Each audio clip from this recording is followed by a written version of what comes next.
আমাদের খুবই স্পষ্ট কথা, বাংলাদেশ প্রশ্নে বাংলাদেশের সকল রাজনৈতিক দলকে একখানে থাকতে হবে। যদি কোনো রাজনৈতিক দল বাংলাদেশ প্রশ্নে একখানে না থাকে, বর্তমান তরুণ প্রজন্ম সে রাজনৈতিক দলকে অতীতের যে পতিত ফেসিবাদ তাদের মতো করে তাদেরকে প্রত্যাখ্যান করবে। আমরা দীর্ঘ সময় ধরে খেয়াল করে এসেছি বাংলাদেশের যে সংকট, এটা সার্বভৌমত্বের সংকট। আমাদের এখানে 2014 সালের ইলেকশন বলেন, 18 বা 24-এর ইলেকশন, প্রত্যেকটা জায়গায় আওয়ামী লীগ সরকার জোর জবরদস্তি করে ক্ষমতা দখল করতে পেরেছে ভারতের সহায়তায়। এটা দিবালোকের ন্যায় স্পষ্ট।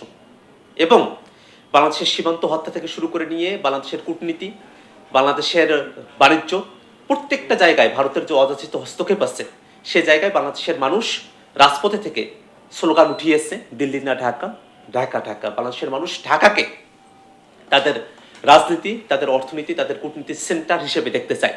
বাংলাদেশের রাজনীতির সেন্টার যেন কোনোভাবেই দিল্লিতে না থাকে, সে ব্যাপারে বাংলাদেশের মানুষ ঐক্যবদ্ধ। এই জায়গায় বিএনপি হোক বা অন্য কোনো যে কোনো রাজনৈতিক দলই হোক, তারা যদি মনে করে যে ভারত তাদেরকে ক্ষমতায় আসীন করবেন, তাহলে তারা এটা ভুল ভাববেন। কারণটা হলো, ভারত আওয়ামী লীগকে এখানে টিকিয়ে রাখবার শত চেষ্টা করেছে। বাংলাদেশের মানুষ রাস্তায় জীবন দিয়ে এই ভারতকে, ভারতের দাবিদারি শক্তি হাসিনাকে এখান থেকে পরাজিত করে ভারতে কিন্তু এখন তিনি আশ্রয় নিয়ে আসছেন।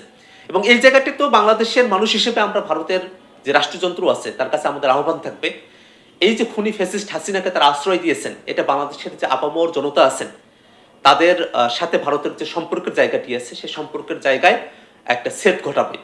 এবং আমরা মনে করি যে বন্ধুত্বপূর্ণ সম্পর্কের কথা ভারত বারবার বাংলাদেশের সম্পর্কে বলে। বাংলাদেশের এত বড় একজন খুনিকে ভারতে আশ্রয় দিয়ে ভারতের বন্ধুত্বের যে জায়গাটি আছে সে জায়গাকে নড়বড়ে করে দিচ্ছে। অতি সত্বর শেখ হাসিনাকে বাংলাদেশে ফিরিয়ে দিতে হবে। বাংলাদেশের যে আন্তর্জাতিক অপরাধ ট্রাইব্যুনাল আছে, সেখানে শেখ হাসিনার নামে মামলা দায়ের করা হয়েছে। সেখানে ফেয়ার যে ট্রায়াল হবে, সেই ট্রায়ালের মধ্য দিয়ে আমরা মনে করি যে শেখ হাসিনা দোষী সাব্যস্ত হবেন এবং তার শাস্তি হবে।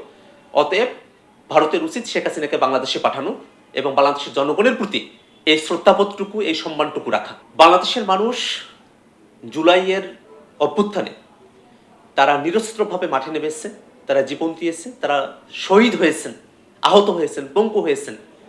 আমরা যদি জুলাইয়ের স্পিরিটকে ধারণ করতে চাই, তাহলে অবশ্যই আমাদেরকে মাথায় রাখতে হবে যে আমরা এমন একটা দেশ চাই যে দেশটা হবে সম্প্রীতির দেশ, যে দেশটা হবে বৈষম্য মুক্ত একটি দেশ।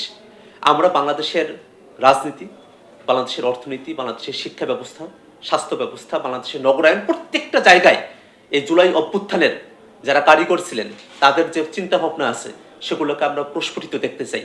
সে জায়গায় বাংলাদেশের মানুষ যদি নিজেদের মতো সৌহার্দ্যের জায়গাটি বজায় রাখেন এবং একই সাথে পতিত ফেসিবাদী যারা আছেন তারা যাতে বাংলাদেশে কোনোভাবেই আর ফিরতে না পারেন, সে ব্যাপারে যদি ঐক্যবদ্ধ থাকেন, সেক্ষেত্রে একই সাথে নতুন যে রাজনৈতিক বন্দোবস্তের কথা আমরা বলেছি সে ব্যাপারে দৃঢ় সংকল্প থাকেন, তাহলেই জুলাইয়ের যে চেতনা, জুলাইয়ের যে অভ্যুত্থান, সেটাকে আমরা অক্ষুণ্ণ রাখতে সমর্থ হব।